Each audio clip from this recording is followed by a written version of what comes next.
IMF जब भी पाकिस्तान आता है महंगाई की नई लहर लाता है। अब फिर वजारत खजाना और IMF के मुज़ाकरात इस्लामाबाद में जारी हैं। IMF की आमद से कबल गैस महंगी कर दी गई। अब IMF टैक्सेस की मजीद छूट ख़त्म करने का मुतालबा कर रहा है।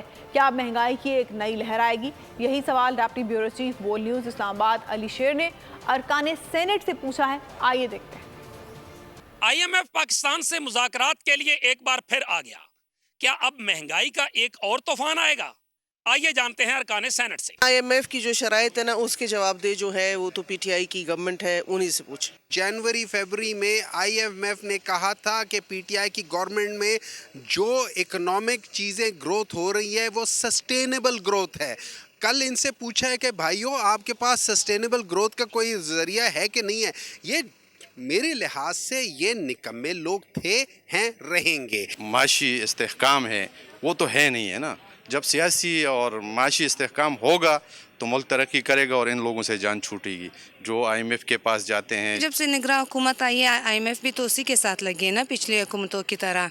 तो जब IMF काम नहीं करेगी हमारे लिए तो फिर जाहिर बात है मुल्क नहीं चलेगा, इन लोगों से काम नहीं होगा। अरकान सेनेट कहते हैं कि IMF एक बार फिर मुज़ाकरात के लिए आया है तो इसका मतलब है महंगाई भी मजीद आएगी।